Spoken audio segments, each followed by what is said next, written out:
Good morning friend. आज हम बात करेंगे डीएनए और आरएनए के बारे में कि डीएनए की संरचना कैसी है और इसका कार्य क्या है। तो हेडिंग डालते हैं डीएनए, ये हो जाएगा आरएनए।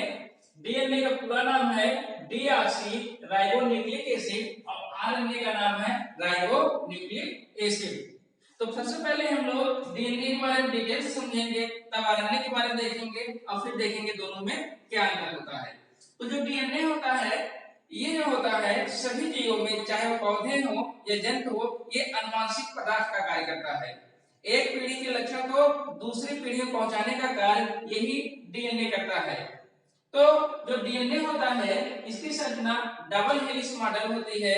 इसका खोज सबसे पहले 1953 में वाटसन एवं क्रिक ने किया था और इसी वाटसन एवं क्रिक को ही 1962 ईस्वी में नोबेल पुरस्कार दिया गया था। ध्यान दीजिएगा, पूछा जाता है कि नोबेल पुरस्कार जो है, नोबेल प्राइज जो है, ये जो है किसको दिया गया था? डबल हेलिक्स मॉडल में खोज के लिए वाटसन एवं क्रिक को। तो डबल हेलिक्स मॉडल की खोज किसने किया था? वाटसन एवं क्रिक ने किया था। कब किया था? 1953 ईस्वी में किया था और इसी खोज के लिए 1962 ईस्वी में इन्हें नोबेल पुरस्कार दिया गया था। तो आखिर जानते हैं डीएनए है कहाँ, पाया कहाँ जाता है और इसका कार्य क्या है। तो हम जानते हैं चाहे वो पौधे हो या जंतु हो, तो सभी का जीव जो होते हैं, सभी जीव कोशिकाओं से मिलकर बने होते हैं। सभी जीव किससे मिलकर बने होते हैं? कोशिकाओं से मिलकर बने होते हैं और सभी कोशिकाओं में केंद्रक होता है और इसी केंद्रक में ही क्रोमोसोम्स होते हैं। तो ये जो केंद्रक में क्रोमोसोम्स होते हैं, जैसे मानव शरीर की बात करें तो उसके कोशिकाओं में जो है 46 क्रोमोसोम्स होते हैं, 46 गुणसूत्र होते हैं। यही जो गुणसूत्र होते हैं, जब ये गुणसूत्र बाहर आते हैं तो यही जो गुणसूत्र होते हैं ये जोड़े में होते हैं। अगर हम गुणसूत्र के जोड़े की बात करें तो 23 जोड़ा गुणसूत्र होगा। अगर इनकी संख्या की बात करें 46 गुणसूत्र होंगे। ये गुणसूत्र आपस में जा करके एक ही स्थान पे जुड़े हुए रहते हैं और ये गुणसूत्र एक ये हो गया, दूसरा ये हो गया। तो ये जो गुणसूत्र होते हैं ये डीएनए से ही मिलकर बने होते हैं। तो यहाँ देखेंगे कि मान लीजिए सेल है, सेल में केंद्रक है। तो जो अनुवांशिक पदार्थ है, जो न्यूक्लिक एसिड है, ये दो प्रकार के होते हैं जो केंद्रक में पाए जाते हैं। एक होता है डीएनए, दूसरा होता है आरएनए। जो डीएनए होता है ये केवल केंद्रक में ही पाया जाता है, न्यूक्लियस में ही पाया जाता है। लेकिन आरएनए जो होता है ये न्यूक्लियस में भी पाया जाता है और कोशिका तरफ साइटोप्लाज्म में भी पाया जाता है। तो पहला अंतर हो गया डीएनए और आरएनए में। डीएनए केवल और केवल केंद्रक में पाया जाता है, जबकि आरएनए जो होता है एक केंद्रक में भी पाया जाता है और उसका तरफ साइटोप्लाज्म में भी पाया जाता है। तो अब देखते हैं कि जो न्यूक्लिक एसिड है दो प्रकार के हो गए, डीएनए और आरएनए। तो जो डीएनए है ये केंद्रक में पाया जाता है और केंद्रक में किस रूप में पाया जाता है? क्रोमोसोम्स के रूप में पाया जाता है, क्योंकि इसी डीएनए मॉलिक्यूल से ही क्रोमोसोम्स का निर्माण हुआ है। और जो क्रोमोसोम्स होते हैं ये मानव शरीर में 23 जोड़ा गुणसूत्र बोलिए या तो 46 गुणसूत्र कहिए, 46 क्रोमोसोम्स। तो जो क्रोमोसोम्स है आखिर कैसे बने हुए हैं डीएनए से, इसको जानने से पहले एक क्रोमोसोम मॉलिक्यूल को यहाँ हम बाहर निकालेंगे, केंद्र से बाहर निकालें। जो 46 क्रोमोसोम्स है उसमें से केवल एक क्रोमोसोम हम बाहर निकाल लिए और एक क्रोमोसोम को बाहर निकाल के डिटेल में समझेंगे कि आखिर ये बना कैसे है। तो जब क्रोमोसोम जो होता है बहुत ढेर सारे जो डीएनए के मॉलिक्यूल होते हैं, इसकी एक सूत्री जो संरचना होती है और काफी लपेटे हुए सघन संरचना के रूप में ये क्रोमोसोम्स का निर्माण करते हैं। तो जब यही क्रोमोसोम्स को हम धागेदार संरचना जो बनी हुई है जब खोलेंगे तो देखेंगे धीरे धीरे करके एक लास्ट ये डीएनए के रूप में प्रदर्शित होते हैं। तो ये डीएनए जो होता है, ये डीएनए मॉलिक्यूल जो होता है, यहाँ पे डीएनए मॉलिक्यूल दिखाई दे रहा है। ये डीएनए मॉलिक्यूल होता क्या है? डीएनए मॉलिक्यूल इस एक प्रकार के प्रोटीन के ऊपर ऐसे लिपट जाता है, फिर एक प्रोटीन होता है, फिर इसके ऊपर लिपट जाता है, फिर एक प्रोटीन होता है, इसके ऊपर लिपट जाता है और मोटी संरचना बनाता है जिसे हम लोग न्यूक्लियोसोम मॉडल बोलते हैं। तो जो डीएनए मॉलिक्यूल है, डीएनए है, ये हिस्टोन प्रोटीन, एक प्रोटीन जो होता है उसका नाम है हिस्टोन प्रोटीन। हिस्टोन प्रोटीन 5 प्रकार के होते हैं, H1, H2, H2A, H2B और H। तो इस प्रकार देखेंगे कि जो हिस्टोन प्रोटीन होता है ये हिस्टोन प्रोटीन है। हिस्टोन प्रोटीन है, इसी हिस्टोन प्रोटीन के ऊपर ही डीएनए के मॉलिक्यूल जो है, जैसे हिस्टोन प्रोटीन हो गया, इसी के ऊपर डीएनए मॉलिक्यूल लिपटे हुए रहते हैं। ऐसे लाखों करोड़ों हिस्टोन प्रोटीन होते हैं जिसके ऊपर डीएनए मॉलिक्यूल लिपट जाता है और ऐसी संरचना बनाता है, ऐसी मोटी संरचना बनाता है, ऐसी संरचना बनाता है जिस जहां पे बीच बीच में कुंडलीनुमा संरचना होती है, जिसे हम लोग न्यूक्लियोसोम मॉडल बोलते हैं। तो एक्चुअली में जो क्रोमोसोम्स होता है ये सिर्फ और सिर्फ डीएनए से नहीं बना होता है, ये दो चीज से मिलकर बना होता है। एक डीएनए मॉलिक्यूल होता है, डीएनए मॉलिक्यूल होता है, और दूसरा होता है हिस्टोन प्रोटीन। तो आप देख सकते हैं कि जो क्रोमोसोम्स है, जो क्रोमोसोम्स है, जो क्रोमोसोम्स है,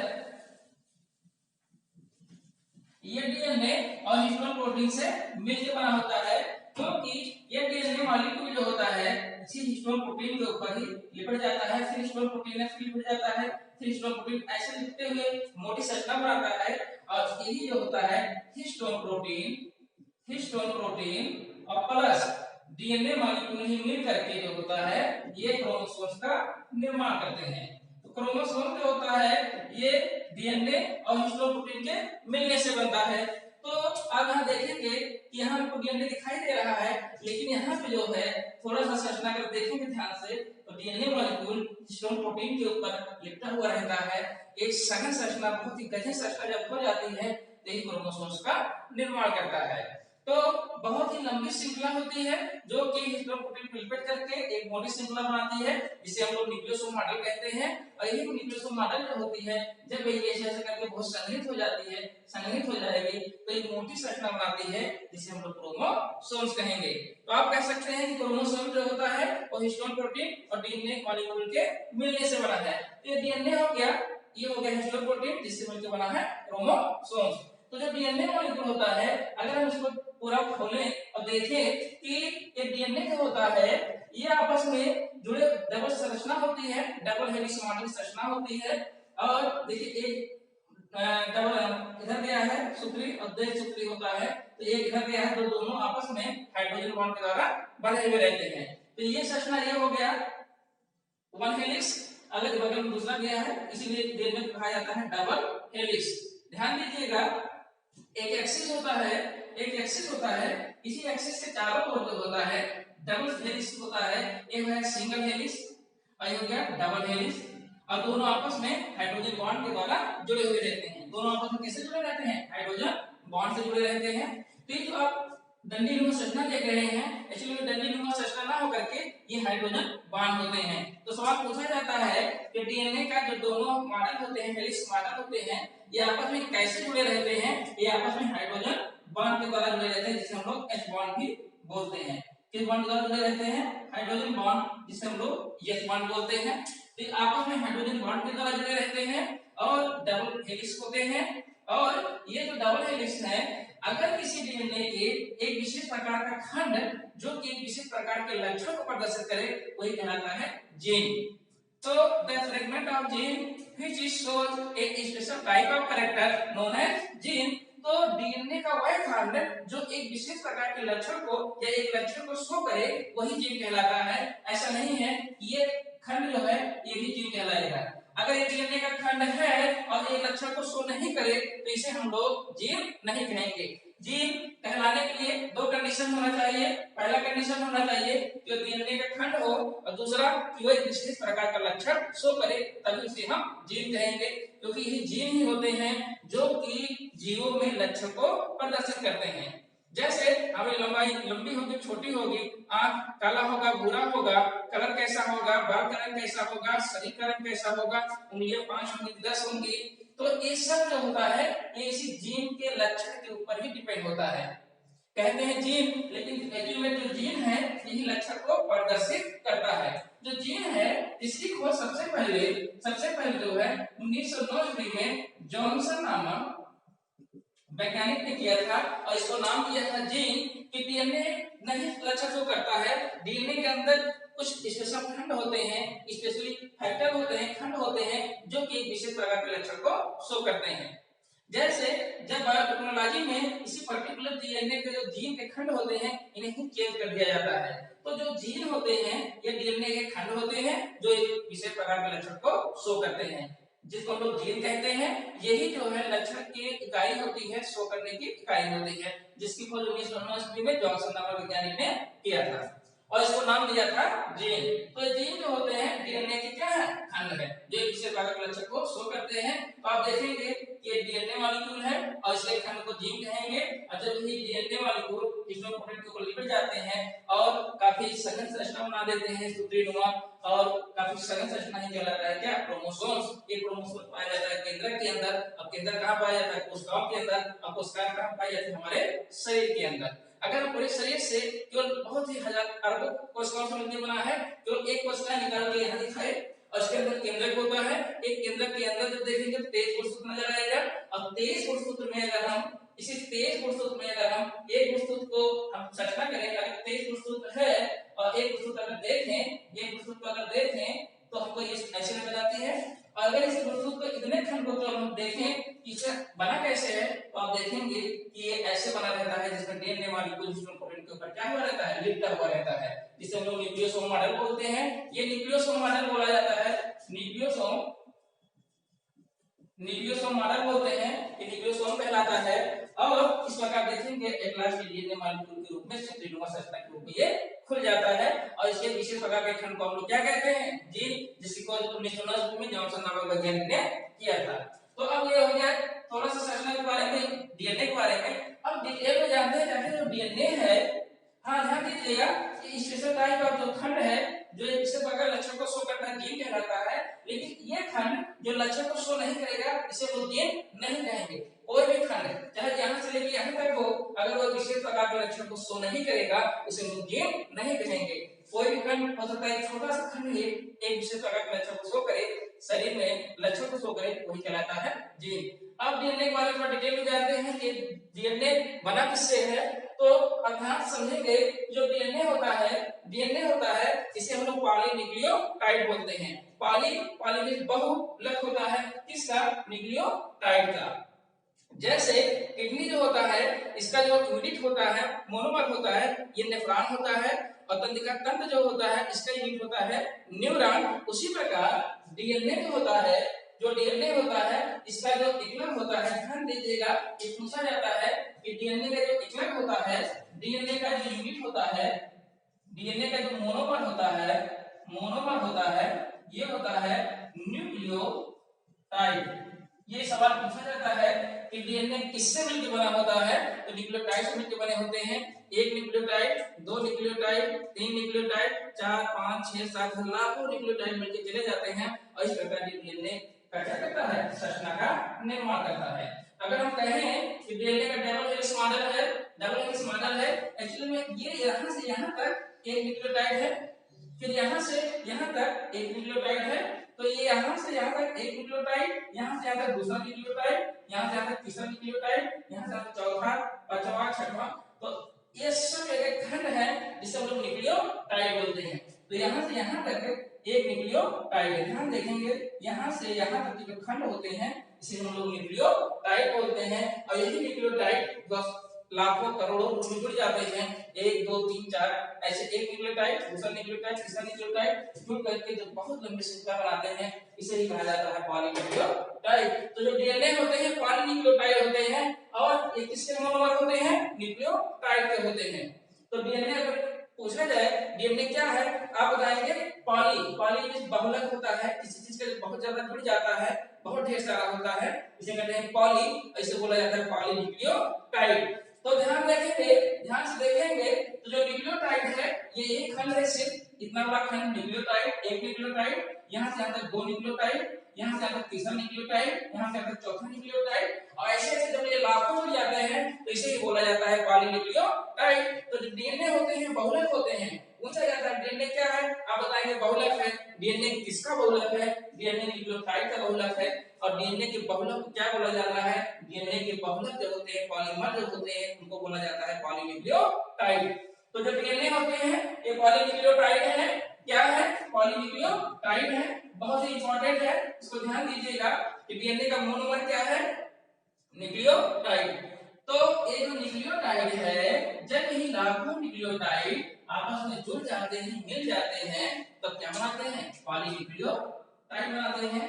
तो मोनोमर क्या हो गया डीएनए का? न्यूक्लियोटाइड। डीएनए का मोनोमर क्या है? न्यूक्लियोटाइड। डीएनए का यूनिट क्या है? न्यूक्लियोटाइड। डीएनए का एकलक क्या है? न्यूक्लियोटाइड। इसी मोनोमर को ही एकलक भी बोला जाता है, यूनिट भी बोला जाता है। तो डीएनए जो होता है छोटे छोटे न्यूक्लियोटाइड के मिलने से डीएनए का निर्माण हुआ है। तो ये जो न्यूक्लियोटाइड है, ये जो न्यूक्लियोटाइड है, ये न्यूक्लियोटाइड किससे मिलकर बना होता है? ये बना होता है न्यूक्लियोसाइड। साइड, यहाँ टाइड है, यहाँ साइड है। ध्यान दीजिएगा, ये साइड रहेगा, यहाँ क्या रहेगा? टाइड रहेगा। क्यों टी क्यों हो जाता है? क्योंकि यहाँ पे फास्फेट आ जाता है। यहाँ ये जो न्यूक्लियोटाइड है ये न्यूक्लियोसाइड और फास्फोरिक एसिड से मिलकर बना होता है, फास्फोरिक अम्ल से मिलकर बना होता है, जिसका सूत्र होता है जैसे PO4, जिसे हम लोग कहते हैं फास्फोरिक अम्ल। ये डिसोसिएट हो जाता है, टूट जाता है फास्फेट में, PO4 ट्रिपल माइनस में। ये फास्फेट होता है, ये अंतर्गत फास्फेट के रूप में जुड़ा रहता है और फास्फेट अंतिमता होता है, इसलिए यहाँ पे टाइड जुड़ जाता है। तो जो न्यूक्लियोटाइड होता है ये दो चीज से मिलकर बना होता है, एक होता है न्यूक्लियोसाइड, दूसरा होता है फास्फोरिक अम्ल या जिसे कहते हैं फास्फेट। तो जो न्यूक्लियोसाइड होता है ये शुगर प्लस नाइट्रोजन बेस से मिलकर बना होता है। और इसका जो शुगर होता है, जो शुगर होता है ये शुगर पेंटोज शुगर होता है। हमारे शरीर में जो पाया जाता है ग्लूकोज वो हेक्सोज होता है जिसमें 6 कार्बन होते हैं, लेकिन ये जो शुगर होता है इसमें 5 कार्बन होते हैं और इस प्रकार से रचना होती है जिसे हम कहते हैं पेंटोज शुगर। यही पेंटोज शुगर, ध्यान दीजिएगा अगला अंतर जो है आरएनए डीएनए बताने चल रहे हैं कि जो है यहाँ पे यहाँ पे यहाँ पे यहाँ पे देखेंगे 1 carbon 2 carbon 3 carbon 4 carbon 5 carbon, ये 5 कार्बन का होता है जिसे हम लोग कहते हैं पेंटोज शुगर। तो पूछा जाता है इसीलिए इसका नाम पेंटा पड़ा। पेंटा किस होता है? 5, जिसमें 5 कार्बन हो उसे कहते हैं पेंटोज शुगर। तो यहाँ देखेंगे ध्यान से, तो एक ऑक्सीजन है, 1 carbon 2 carbon 3 carbon 4 carbon 5 carbon. तो जो डीएनए मॉलिक्यूल के अंदर जो शुगर होता है ये 5 कार्बन का होता है जिसे हम लोग पेंटोज शुगर बोलते हैं। और इस पोजीशन पे जो होता है यहाँ पे, अगर यहाँ पे H है इसे कहेंगे डीऑक्सीराइबोज शुगर। अगर यहाँ पे OH हो जाता है ये कहते हैं राइबोज शुगर। तो ध्यान दीजिएगा इसी पोजीशन पर ही नाम चेंज हो जाता है। अगर यहाँ पे H होता है इसे कहते हैं डीऑक्सीराइबोज शुगर और यही डीऑक्सीराइबोज शुगर डीएनए में पाया जाता है। डी मिक्स होता है नहीं पाया जाना, ऑक्सी मिक्स होता है ऑक्सीजन। तो डीऑक्सी मिक्स होता है ऑक्सीजन नहीं पाया जाता है। कहां पे नहीं पाया जाता है? इस पोजीशन पे ऑक्सीजन नहीं पाया जाता है, केवल हाइड्रोजन होता है। डीएनए की बात करेंगे केवल हाइड्रोजन रहेगा, ऑक्सीजन नहीं पाया जाएगा और यही शुगर पाया जाता है डीएनए मॉलिक्यूल में। अगर यहाँ पे ऑक्सीजन पाया जाएगा इसे कहेंगे राइबोज शुगर। डीऑक्सी नहीं कहेंगे क्योंकि ऑक्सीजन है तो राइबोज शुगर कहेंगे। और ये जो शुगर होता है ये पाया जाता है आरएनए मॉलिक्यूल में। इसी कारण होता है इसका नाम हो जाता है राइबो न्यूक्लिक एसिड और इसका नाम हो जाता है डीऑक्सी, मतलब ऑक्सीजन नहीं है। तो ये पेंटोज शुगर होता है। तो जो कार्बन जो शुगर होता है डीएनए में वो पेंटोज शुगर होता है, 5 कार्बन उसमें होते हैं और ये इसी बेस पे नाम दिया गया है डीऑक्सीराइबोन्यूक्लिक एसिड और राइबोन्यूक्लिक एसिड। तो यहाँ पे देखेंगे ये पेंटोज शुगर होते हैं, 5 कार्बन के शुगर होते हैं और ये जो होते हैं डीऑक्सी है, मतलब ऑक्सीजन नहीं होता है इसके अंदर, इसे कहते हैं डीऑक्सीराइबोज शुगर। तो अगर यहाँ ऑक्सीजन रहेगा आरएनए का तो शुगर कहलाएगा, अगर ये ऑक्सीजन नहीं है डीऑक्सी है तो डीएनए का शुगर है। तो इसमें ऑक्सीजन नहीं रहेगा जो डीएनए मॉलिक्यूल के अंदर रहता है।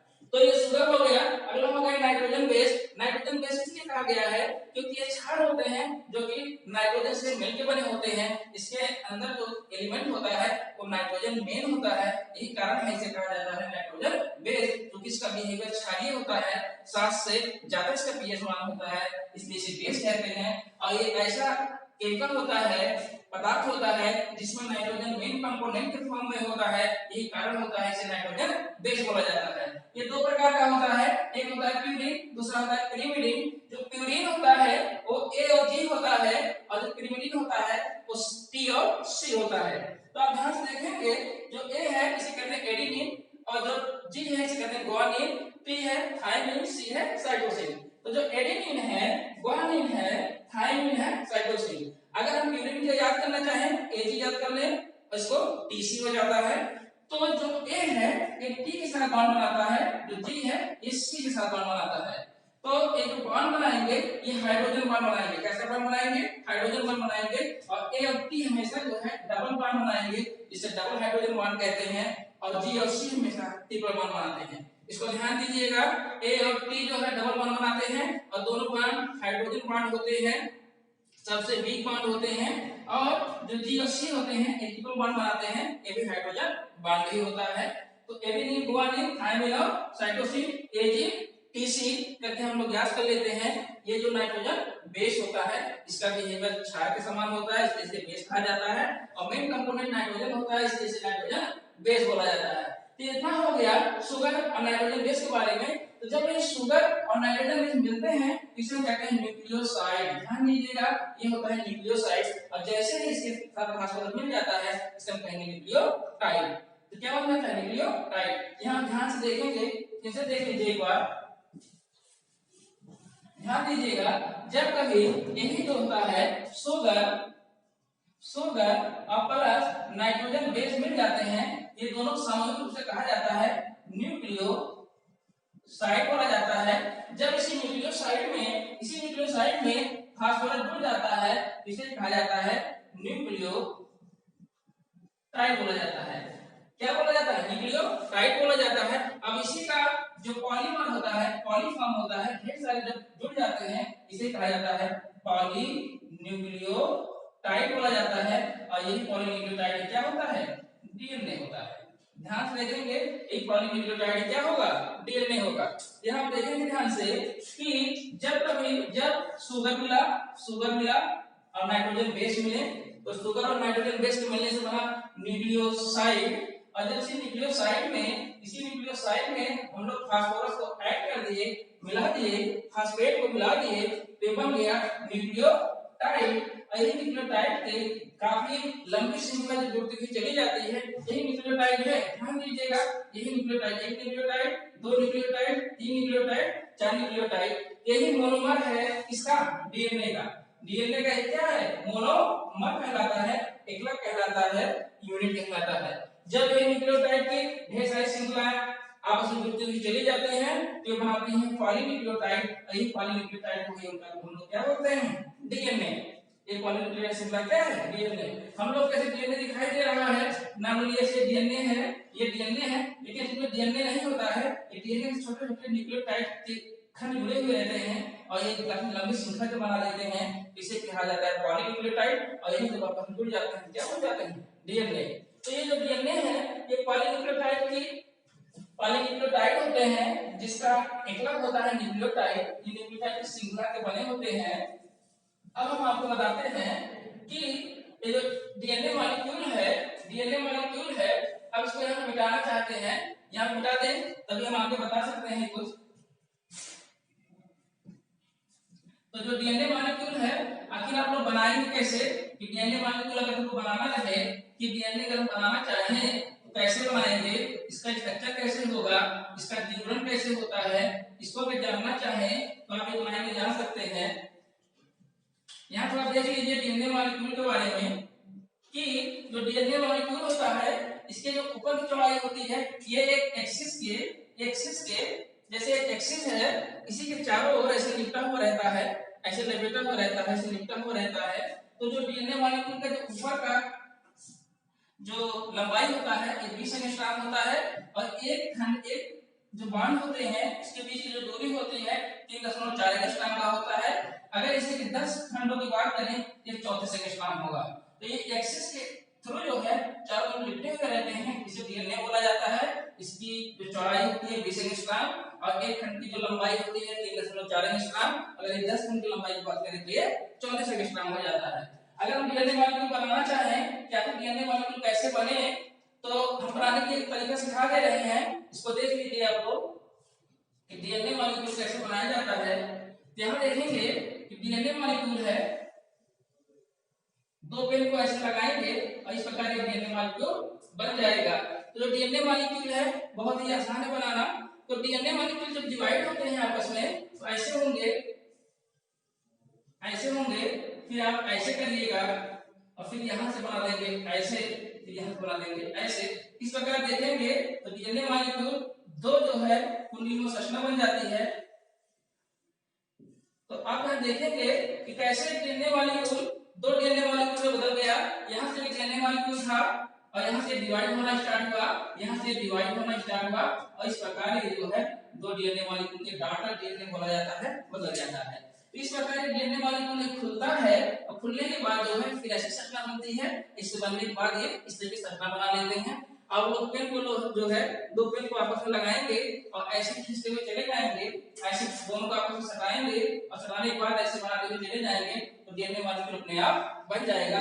ये एग्जाम में बहुत ही आसान होता है कि कैसे डीएनए से दो डीएनए मॉलिक्यूल बने, जिसे डुप्लीकेशन या रिप्लिकेशन बोला जाता है। कि डीएनए मॉलिक्यूल था तो ये आपस में क्या होते हैं, जो सिम्पल में रहते हैं खुल जाते हैं, खुलने के बाद बगल में डीएनए मॉलिक्यूल और जुड़ जाता है और एक लास्ट ये दोनों अलग अलग हो जाते हैं और दो अलग अलग डीएनए का निर्माण करते हैं, जिसे हम लोग डॉटर डीएनए कहते हैं। तो अब आगे देखेंगे कि डीएनए मॉलिक्यूल के बारे में हो गया कंप्लीट जानकारी। और यहाँ थोड़ा सा और जान लीजिए कि जो डीएनए मॉलिक्यूल हैं ये ए और टी से जुड़े हुए हैं और ये ए और टी से जुड़े हुए हैं ये हाइड्रोजन बॉन्ड द्वारा जुड़े रहते हैं। तो जी और सी ए और टी ये आपस में जुड़े हुए रहते हैं, इस प्रकार एक श्रृंखला बना लेते हैं जिसे हम लोग जो है डीएनए मॉलिक्यूल कहते हैं। अब थोड़ा सा जान लीजिए आरएनए के बारे में। आरएनए में क्या होता है कि जो थायमिन होता है प्रिमिडिन में एक थायमिन चेन होकर के क्या हो जाता है, यूरेसिल हो जाता है। तो डीएनए आरएनए में एक बहुत ही माइन्यूट डिफरेंस है कि यहाँ थायमिन की जगह क्या हो जाता है, यूरेसिल हो जाता है। और जो शुगर होता है ये पेंटोज जो शुगर होता है यहाँ डीऑक्सीराइबोन्यूक्लिक की जगह पे ये राइबोन्यूक्लिक एसिड हो जाता है। जो शुगर होता है पेंटोज शुगर होता है, ये पेंटोज शुगर जो होता है यहाँ पे राइबोज शुगर हो जाता है। तो यहाँ पे ऑक्सीजन रहता है पेंटोज शुगर में, लेकिन यहाँ पे ऑक्सीजन नहीं रहता है। ये दो डिफरेंस हो गया। तो आरएनए अगर डीएनए में अंतर की बात करें कि डीएनए और आरएनए में अंतर क्या है, तो पहला अंतर है ये केवल और केवल केंद्रक में पाए जाते हैं और ये जो होते हैं ये केंद्रक प्लस कोशिकाग्र साइटोप्लाज्म दोनों में पाए जाते हैं। ये पहला अंतर हो गया। डीएनए आरएनए में पहला अंतर हो गया कि डीएनए जो होता है केवल केंद्रक में पाए जाते हैं, जबकि आरएनए केंद्रक और कोशिकाग्र दोनों में पाए जाते हैं। ये जो डीएनए होते हैं ये अनुवांशिक पदार्थ होते हैं, अनुवांशिक पदार्थ का कार्य करते हैं। मतलब एक पीढ़ी के जो लक्षण होते हैं वो दूसरी पीढ़ी में ले जाने का कार्य करते हैं, जबकि आरएनए अनुवांशिक पदार्थ का कार्य नहीं करते हैं। ये केवल और केवल कुछ ही जीवों में अनुवांशिक पदार्थ का कार्य करते हैं, जैसे वायरस हो गया। तो ये अनुवांशिक संदेश वाहक का काम करते हैं, ये संदेश वाहक का कार्य करते हैं, संदेश वाहक का कार्य करते हैं।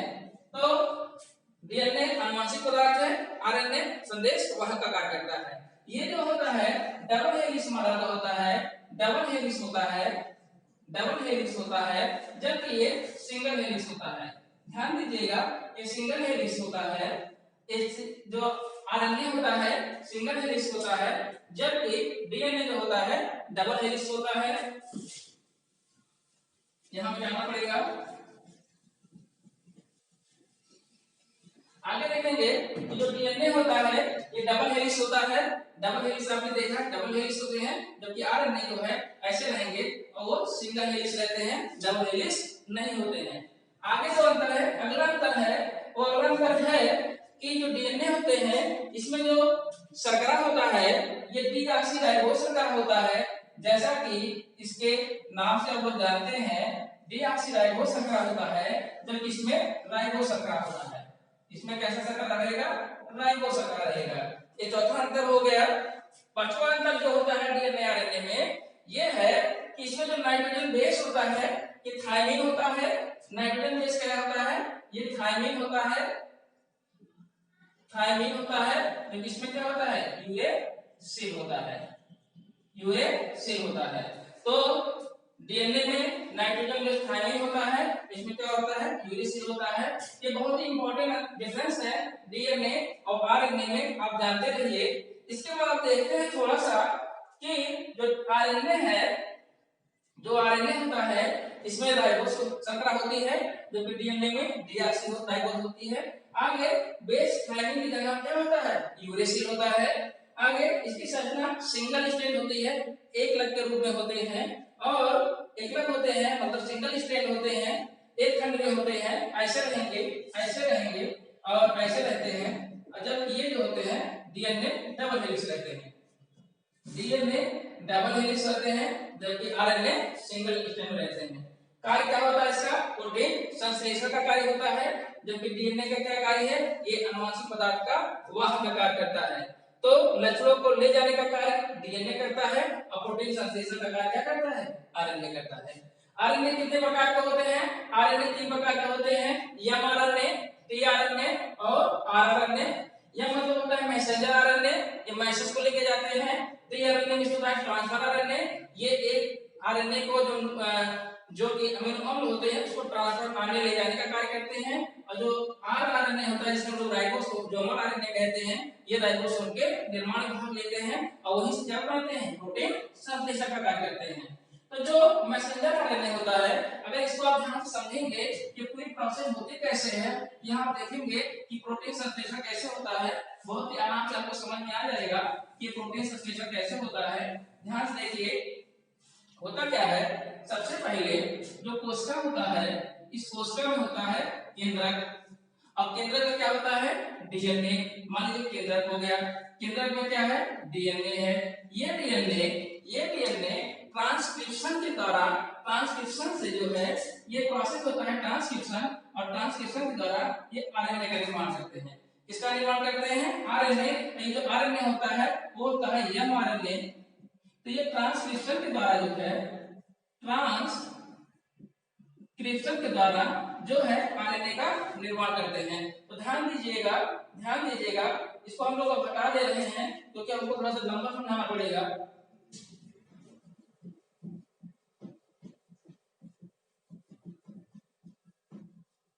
यहां देखेंगे ध्यान से, तो जब कभी डीएनए मॉलिक्यूल जो होता है, डीएनए मॉलिक्यूल जो होता है, डीएनए डीएनए डीएनए का स्वयं निर्माण करता है। इसे हम लोग रेप्लिकेशन या डुप्लीकेशन कहते हैं। इसे ही बोला जाता है रेप्लिकेशन, या इसे ही कहते हैं डुप्लीकेशन। तो डुप्लीकेशन या रेप्लिकेशन में डीएनए, जैसा हमने यहाँ पहले बताया था, एक डीएनए मॉलिक्यूल दो डीएनए मॉलिक्यूल का निर्माण करता है। तो डीएनए मॉलिक्यूल स्वयं डीएनए बनाता है, इसे कहते हैं रेप्लिकेशन या डुप्लीकेशन। जब ये डीएनए मॉलिक्यूल आरएनए का निर्माण करता है, इसे बोला जाता है ट्रांसक्रिप्शन। इसे क्या कहते हैं? ट्रांसक्रिप्शन। तो होता क्या है, डीएनए से आरएनए का बनना क्या है? ट्रांसक्रिप्शन। और जो स्पेशली जो आरएनए बनता है वो होता है एमआरएनए। ध्यान दीजिएगा, जो आरएनए बनता भी है वो बनता है एमआरएनए। इसमें से टीआरएनए, आरआरएनए नहीं बनता है, इसमें से एमआरएनए बनता है। ऐसा क्यों होता है? क्योंकि ये जो डीएनए होता है, जब ये प्रोटीन संश्लेषण में भाग लेता है तो ये अपनी जो सूचनाएं होती हैं कि हमको किस प्रकार का प्रोटीन निर्माण करना है, कैसा कैरेक्टर शो करना है, इसका जो मैसेज होता है, जो सूचना होता है, जो संदेश होता है, ये इसी एमआरएनए पे कोड के रूप में ATGR ऐसे करके ATGC करके ये सूचनाएं के रूप में जो है यहाँ पे भेज देता है। तो ट्रांसक्रिप्शन के माध्यम से डीएनए जो होता है ये आरएनए में होता है, और ये अपनी सूचनाएं जो होता है डीएनए वो ट्रांसक्रिप्शन में आरएनए का निर्माण करता है, और इसी एमआरएनए को क्या करता है? सूचनाएं कोड के रूप में दे देता है। किस रूप में देता है?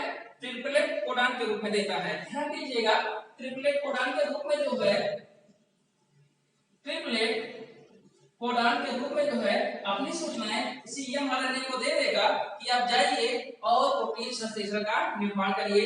कैसे प्रोटीन संश्लेषण का निर्माण करना है, इसकी सूचनाएं डीएनए ट्रिपलेट कोडान के रूप में इसी आरएनए के ऊपर लिख करके भेज देता है कि आपको ऐसी ही सूचनाओं का, ऐसे प्रोटीन संश्लेषण का निर्माण करना है। तो ध्यान दीजिएगा कि जो डीएनए है अपनी सूचनाएं कार्य यही कर रहा है, क्योंकि डीएनए ही है जो सूचना देगा, भेजेगा एमआरएनए को, तभी ये जो है एमआरएनए आएगा और प्रोटीन संश्लेषण करेगा। तो ट्रांसक्रिप्शन एक प्रोसेस होता है जिसमें डीएनए आरएनए को बदलता है, और कौन सा आरएनए रहेगा? एमआरएनए रहेगा, और अपनी जो सूचनाएं होता है डीएनए ये एमआरएनए को देगा। किस रूप में देगा? ट्रिपलेट कोडान के रूप में देता है।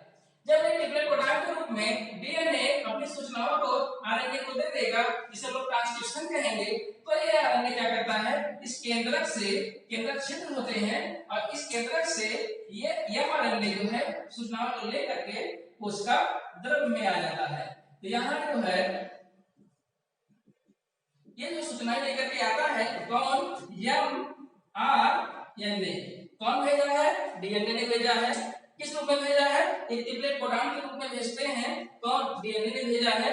तो mRNA जो कि केंद्रक में है, एक केंद्रक से आता है कोशिका द्रव्य में। अब कोशिका द्रव्य में ही टीआरएनए है और आरआरएनए है। जो टीआरएनए होता है, ये जो होते हैं, ये जो अमीनो अम्ल होते हैं उसके जो ट्रिपलेट कोडान होते हैं, जैसे ये टीआरएनए है तो ए है, टी है, सी है, ये कोडान को जो है अपने पास लिए रहता है और कोशिका द्रव्य में टहलता रहता है। और जैसे ही इसकी कोडान का मैचिंग यहाँ पे लेकर के mRNA आता है, ये जाके कोडान के साथ जुड़ जाता है। तो हमारे शरीर में 20 प्रकार के अमीनो अम्ल होते हैं, जो कि 10 इसेंशियल अमीनो एसिड होते हैं, 10 नॉन एसेंशियल होते हैं। जो आवश्यक अमीनो अम्ल होते हैं उनको हमको भोजन में लेना पड़ता है, जो अनावश्यक अमीनो अम्ल होते हैं उनका निर्माण हमारे शरीर में स्वयं हो जाता है। तो जो अनावश्यक अमीनो अम्ल हैं जिनको हमको नहीं लेना पड़ता है और कुछ को लेना पड़ता है, तो alanine, asparagine, aspartate, cysteine, glutamine, glutamine, glycine, proline, serine और टायरोसिन जो कि नॉन एसेंशियल अमीनो एसिड होते हैं, और 10 होते हैं जिसे हम लोग एसेंशियल अमीनो अम्ल कहते हैं। उसमें हो गया arginine, histidine, isoleucine, leucine, lysine, methionine, phenylalanine, threonine, tryptophan और वैलिन। तो ये जो है 10 अमीनो एसिड होते हैं, टोटल 20 अमीनो एसिड होते हैं। टोटल कितने अमीनो हो गए, 20 अमीनो एसिड होते हैं। ये 20 अमीनो एसिड इसी टीआरएनए के रूप में जो है, टीआरएनए जो है अपने कोडान के रूप में लिए रहता है और ये इंतजार करता है कि कब इसका मैसेज जो होता है ये हमारा लेकर के आएगा। और जैसे हमारे लेके आता है ये इसी तरह जाते हैं, अटैच हो जाते हैं। और अटैच जब हो जाएंगे तो ये प्रोसेस होता है ट्रांसक्रिप्शन का। लेकिन कभी कभी होता क्या है, आरएनए से डीएनए बनते हैं, जिसे हम लोग कहते हैं रिवर्स ट्रांसक्रिप्शन। तो जो हमारा कोरोना वायरस है उसके अंदर जो होता है, कोरोना वायरस के अंदर जो होता है आरएनए पाया जाता है। आरएनए कोई कार्य नहीं कर सकता है क्योंकि यह वासी पदार्थ नहीं है। ये जो होता है रिवर्स ट्रांसक्रिप्शन के द्वारा, किसका निर्माण करता है, डीएनए का निर्माण करता है। एक कारण होता है, इसका जो चेकअप किया जाता है वो आरटी-पीसीआर कहलाता है, reverse transcription polymerase chain reaction. तो इसका जो पूरा जो है इलाज जो किया जाता है, जो चेक किया जाता है, ये आरटी-पीसीआर कहलाता है। रिवर्स ट्रांसक्रिप्शन मतलब आरएनए से डीएनए बना, ये रिवर्स ट्रांसक्रिप्शन है। अब पूरा प्रोसेस होता है पॉलीमरेज चेन रिएक्शन। तो इसके द्वारा जो है चेक किया जाता है आरएनए का पॉजिटिव और नेगेटिव कैसे है, और दूसरा डीएनए से आरएनए का ट्रांसक्रिप्शन और इसी के जैसे उल्टा होना रिवर्स ट्रांसक्रिप्शन। और जब एक आरएनए से प्रोटीन का निर्माण होता है, प्रोटीन सिंथेसिस होता है, इसे कहा जाता है ट्रांसलेशन। इसे क्या बोला जाता है, ट्रांसलेशन। ये ट्रांसलेशन है, ये ट्रांसलेशन कहलाता है। लेकिन प्रोटीन से पुनः एमआरएनए नहीं बन सकता है। तो जब यहाँ पे मैसेज लेके आता है एमआरएनए और यहाँ पे आता है कोशिका द्रव्य में, इसी कोशिका द्रव्य में ट्रिपल कोडान होते हैं, ये जो है पकड़ के लिए जाके यहाँ देते हैं, इसलिए कहा जाता है इसका आरएनए ट्रांसफर आरएनए। ये जो अमीनो अम्ल होते हैं इसका स्थानांतरण इसी एमआरएनए पे करते हैं। और जब इसका स्थानांतरण कर देते हैं तो बात आती है राइबोसोमल आरएनए की, जो प्रोटीन संश्लेषण का कार्य करते हैं। ये भी जाते हैं और जो राइबोसोम होते हैं, राइबोसोम किसके बने होते हैं, राइबोसोम राइबोसोमल के बने होते हैं और प्रोटीन के बने होते हैं। और इसीलिए कोडान के रूप में आरएनए जाता है, एमआरएनए जाता है और प्रोटीन का निर्माण होता है।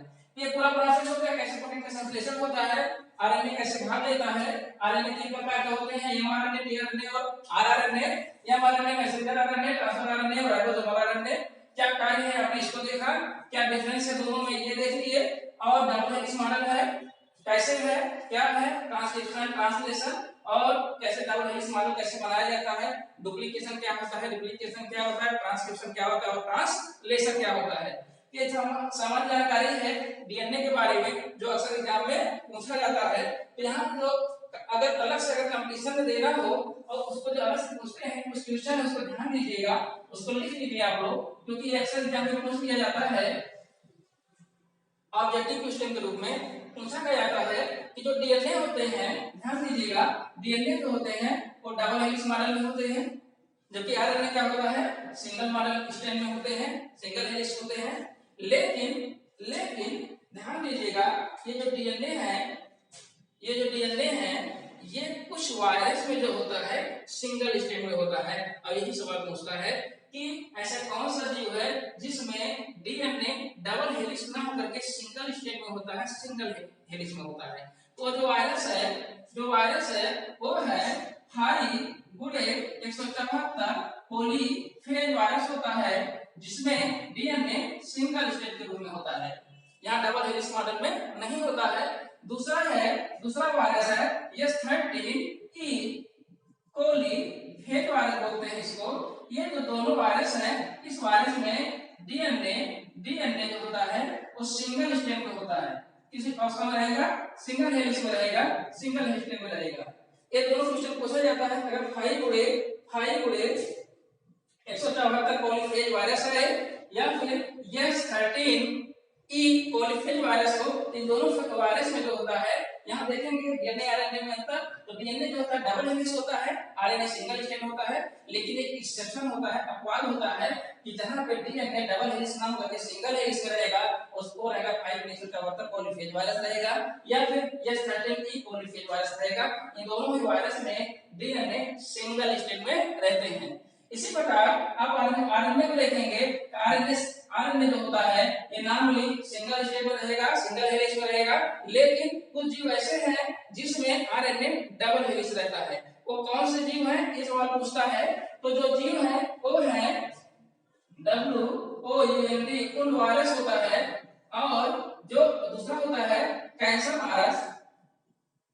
ये दोनों वायरस में जो होता है आरएनए डबल हेलिक्स मॉडल में होते हैं, इसमें आरएनए डबल हेलिक्स होता है। वुंड वायरस होता है या फिर एक कैंसर जनित वायरस होता है, इन दोनों ही वायरस में जो होता है ये जो होते हैं आरएनए डबल हेलिक्स मॉडल में होते हैं। ये एक्सेप्शन है, इसलिए पूछा जाता है। तो आप सामान्य अंतर जान गए हैं कि डीएनए में थायमिन रहेगा और आरएनए में यूरेसिल रहेगा। जो डीएनए आरएनए के आज बस इतना ही, और एक बार कंप्लीट कर लीजिएगा। दोनों अंतर जरूर पूछा जाता है, अंतर ध्यान दीजिएगा। और खोज किसने किया था? वाटसन ने 1953 में, और इसके लिए 1962 में नोबेल पुरस्कार दिया गया था। आज के लिए बस इतना ही, धन्यवाद।